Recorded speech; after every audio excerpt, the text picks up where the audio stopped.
Okay, made it into the field. So now you got to get everything ready. So set the rakes down.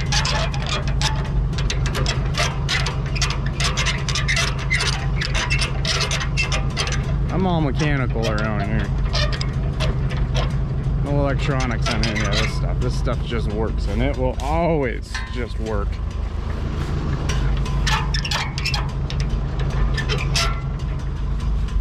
Got to put the gearbox in gear.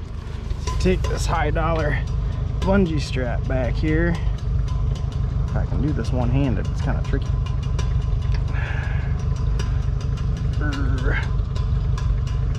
The trick is to not snap yourself in the face with it.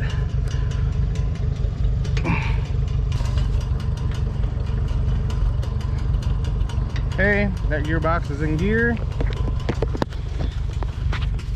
Now for our rear steering for the rake.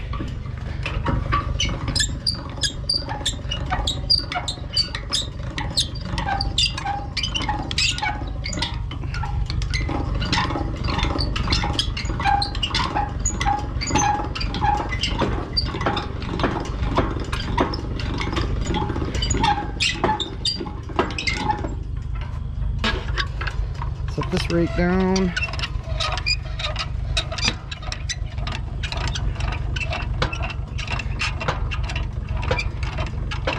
We'll have to recheck everything after I get going.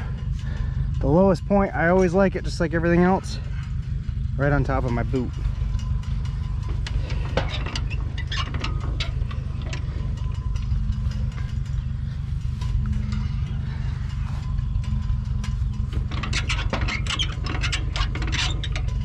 And then put this gearbox in gear. I know this system is kind of crude, but that's all it does is just take that gearbox in and out. It works. What can I say?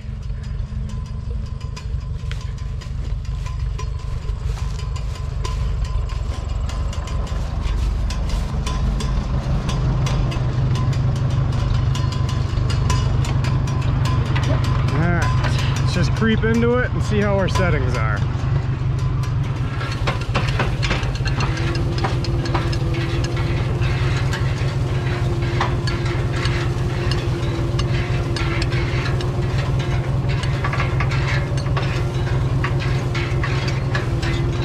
Okay, looking at our adjustments right now, this rake looks like the level set maybe a little bit lower than I want.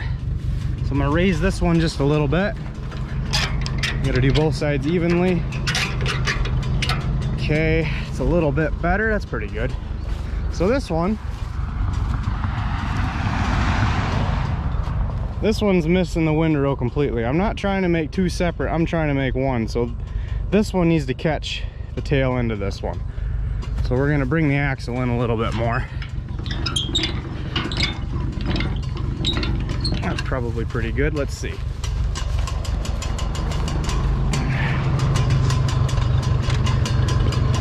Give it a little bit of throttle here. Just go to second. We're just going to creep.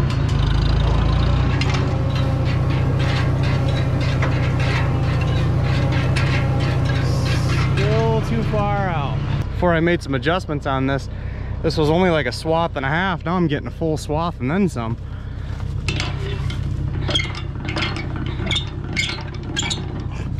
Let's see where that lands us. Just fine tuning. You got to figure out where everything wants to be. Once you get it set, you're good to go.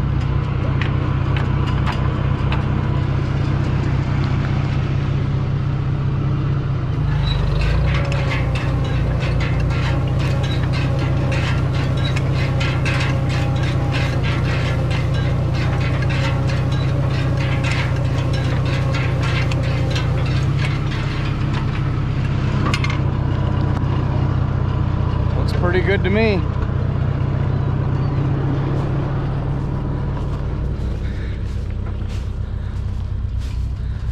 It's about right. So that's pretty much putting two rake widths into one windrow. Man, this is some beautiful stuff. Wow.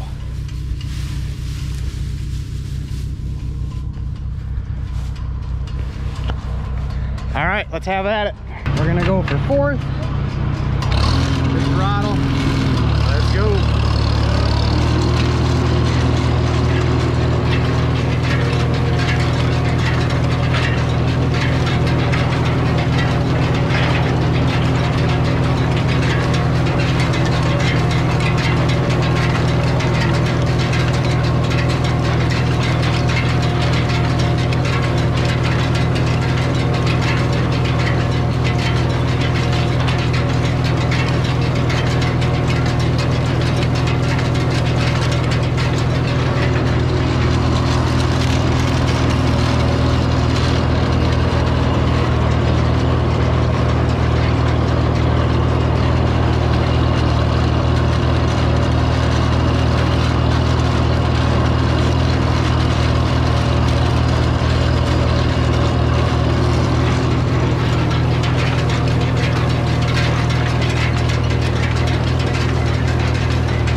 Stuff's coming along pretty okay. It's got a little bit of dampness to it yet, but there's a nice breeze going on. Well, there kind of is. There's a little bit of a breeze. Got some good sunshine, so I feel pretty good about it. I'm trying to pretty much make about 3 brake passes into one windrow. You can kind of see what I'm doing here. You see I'm leaving a little bit right here. So there's a rake, there's a full rake, and then there's about another rake right here. When I turn around and go the other way, I'll rake it all back in. So it's kind of nice that way because it gives it a little bit of time to dry like this. And then when I turn around, when I'm done doing these and rake up what's remaining on each windrow there, it'll take more of the dry stuff and flip it to the bottom, and the wetter stuff on the bottom will come back up to the top. That's the hope anyway.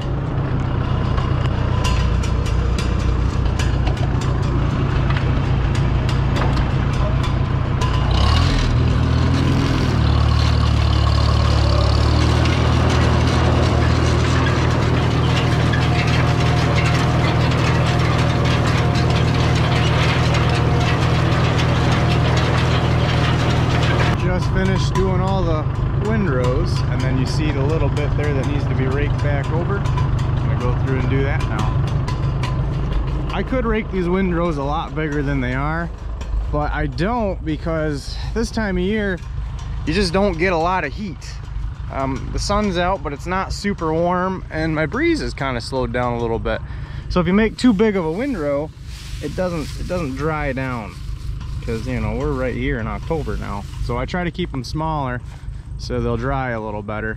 But I'm gonna go ahead and rake these over now, so now the bottoms will come to the top, and the top that's got to be drier will now go to the bottom. So that kind of, it'll add a little bit of heft to the windrow, and it kind of dries it a little better. So gotta do these bit here, so I gotta do these ones all here, and that's it for raking. And then I'll go to baling once it dries down a little more. So I'm gonna unhook this last rake because I don't need it.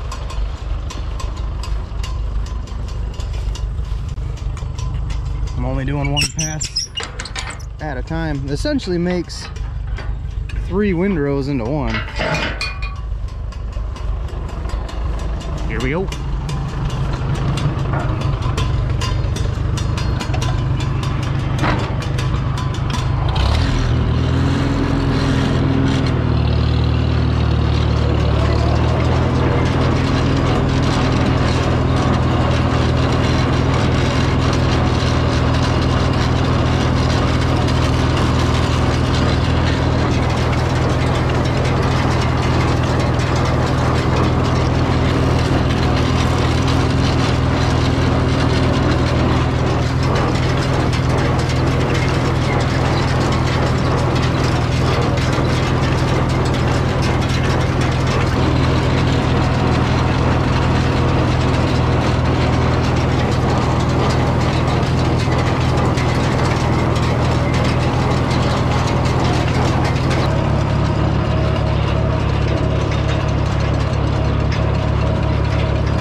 2 in the afternoon here, just getting some stuff ready. I set my bale counter to 0, and then I noticed that the spring for this arm here that counts each individual bale is broken. It's pretty rusty, so I'm just gonna go ahead and change that out. I fixed it once, but it just broke anyway.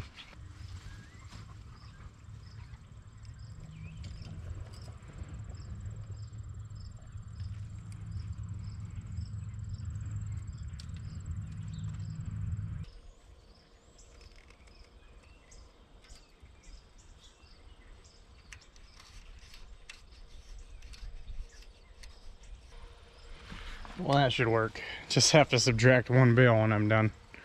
See, this trip arm right here actually runs to this metering wheel, and this metering wheel turns as the bale comes out, and it lifts this arm up. And when it falls into this gap right here, that tells this knotter when to tie. So then after it ties, this falls back down to wherever you set your length.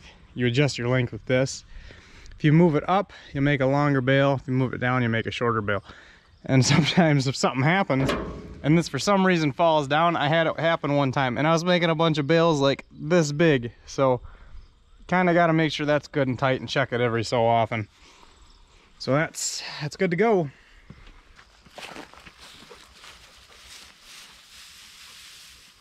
Ooh, that feels nice and dry.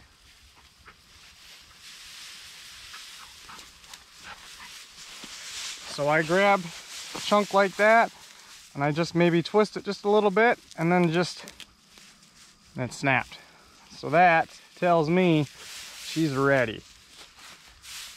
Also, I like to just grab like an alfalfa stem, here's a small one, and I just scratch it with my thumb, and it just turns to powder. So you can't wait super long because the leaves get real brittle, but you definitely need the moisture off the stem. So we're right in that sweet spot. So I don't even need the moisture meter for this one. I'm just gonna go for it. It's ready to go.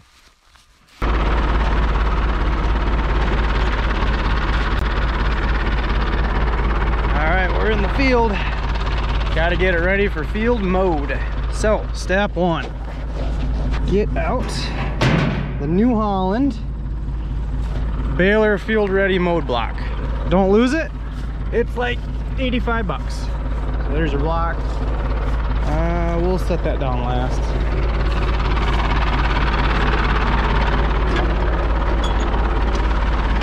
So tractor low gear, low first, and then grab your rope and slightly pull ahead.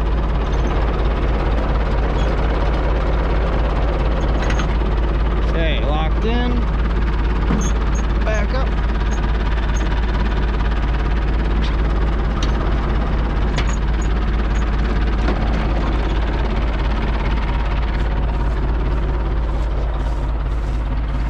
Put your block away.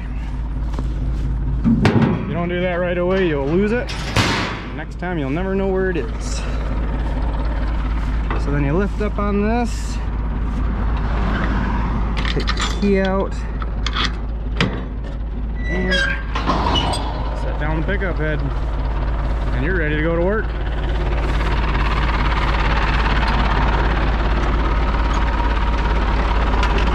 So we'll do second low. It's pretty slow, but let's just get this started. Alright, PTO.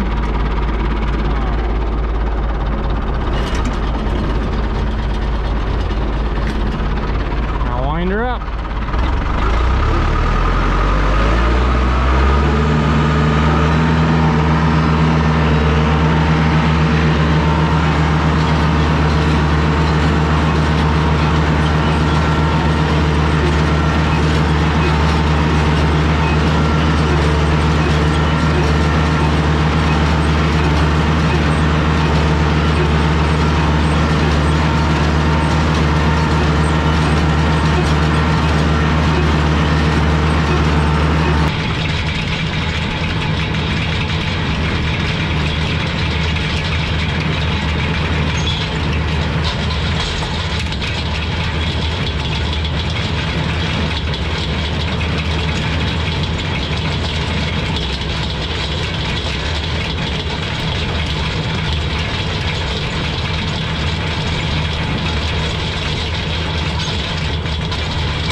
we just broke something.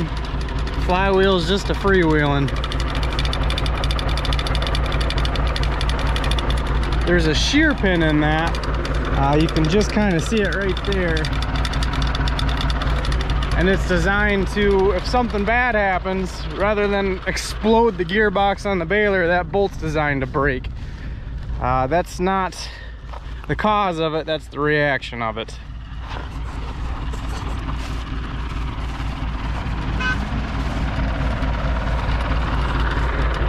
So we got to figure out what happened here. Yeah, that'll spin for a while.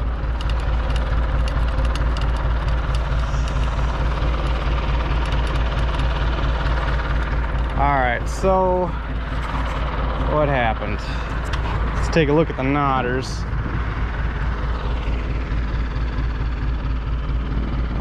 Looks like all the chains are in place, so we didn't break a chain or pop one off. Let's take a look in at the plunger.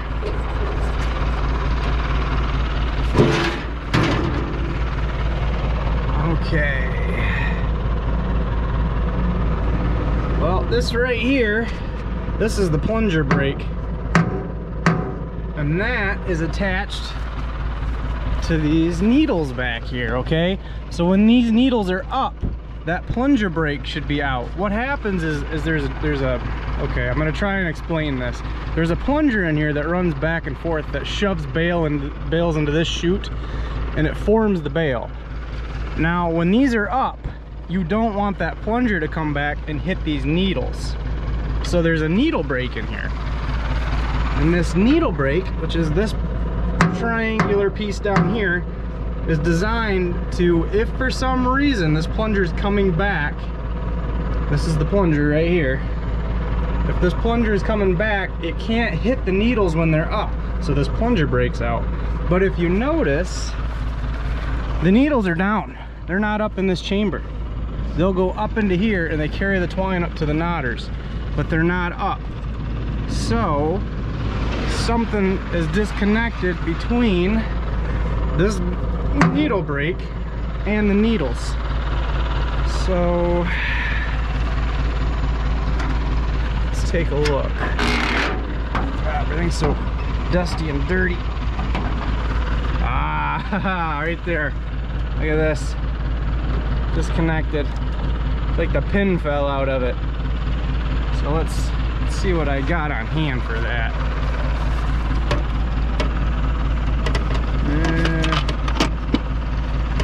I got a bolt. I got a nut for it. It's a broken bolt. Well, what I got in here? That one might work.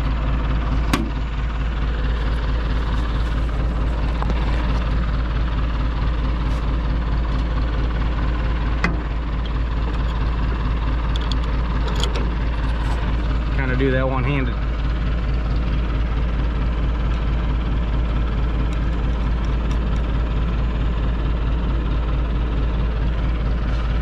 Okay, so now, is that brake out of the way? Yep, the brake's gone. It's pulled back, so now this plunger can run again. So that's good, but now this is no longer connected to the plunger.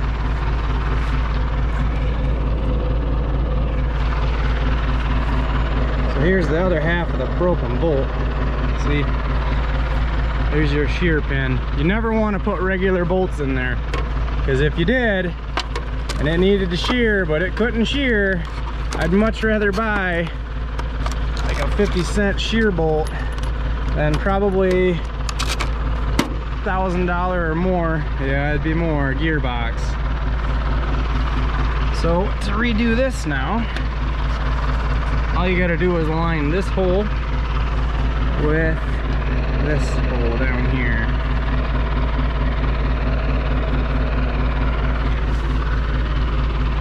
Of course, it's right back here where I can hardly get to it.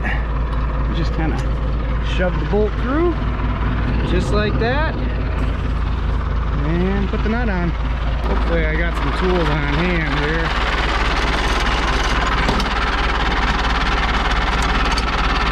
That'll do it.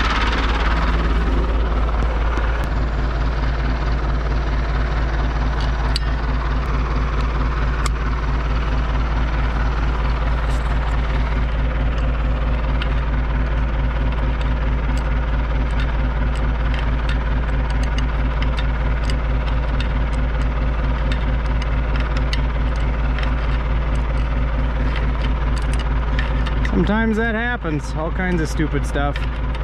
You can shear the pin if you overfill the baler, if you're running too fast for the windrow you're in.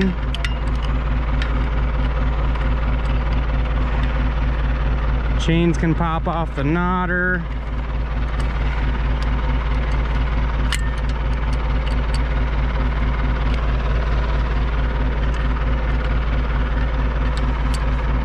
You never really know, but you know, a little troubleshooting with this stuff goes a long ways.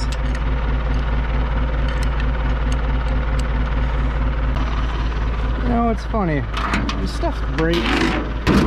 when stuff breaks or a bale comes out crappy or you just have any kind of problem, it's always got to happen right next to the road. What is with that?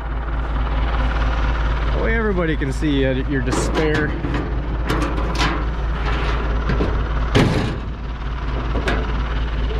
Okay, it's all back together.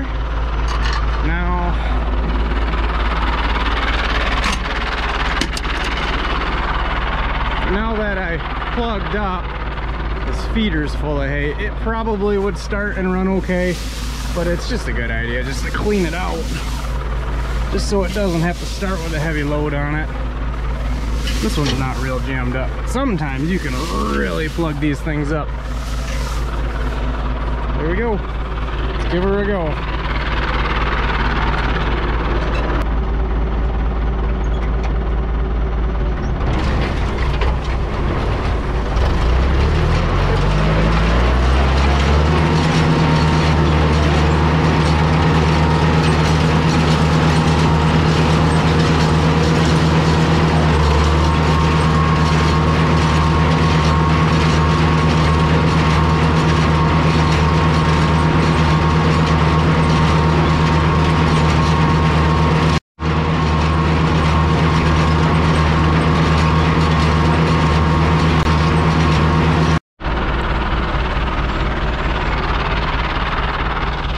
Okay, all done.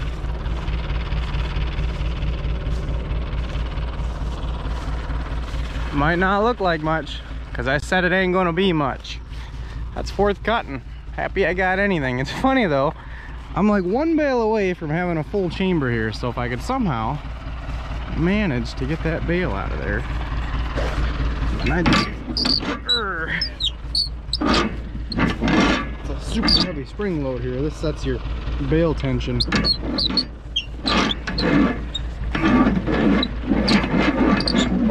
I can back it off for the year because that's the last bale, and then I forget to tighten it back down before I start next year, and I'll make a couple really loose bales.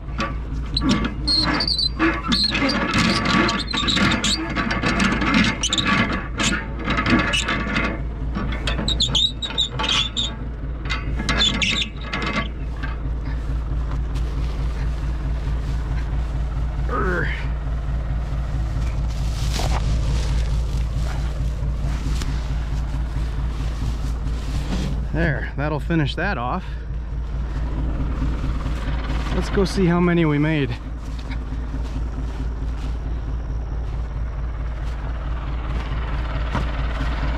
Drum roll, please. 104. But remember, we got to take back one, because that was me messing with that. 103 bales. I am happy. That's not bad. Fourth cutting. Some premium looking stuff, so pretty happy with that. I guess I can get around to picking them up.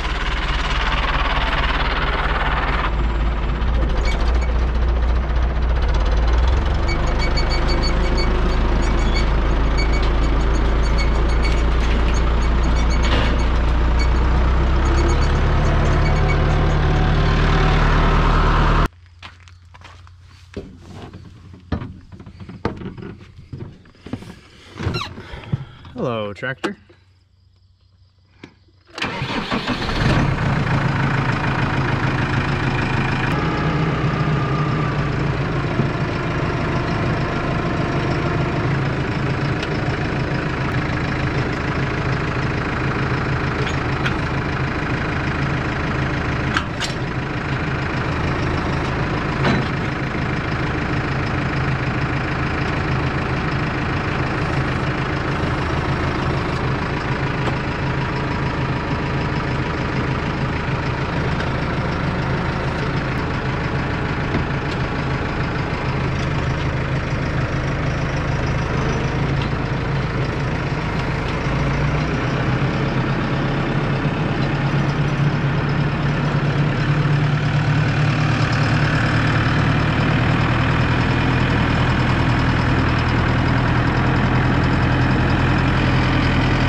getting stuff done mode.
Kind of just splitting it between two loads.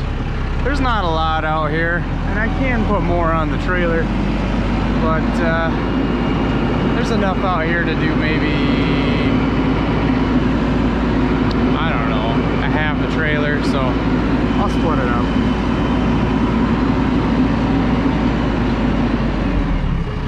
We gotta go a little faster. We'll go high range, first gear.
Well, that's pretty much it, guys. I'm just gonna finish putting these bales away and I'm done.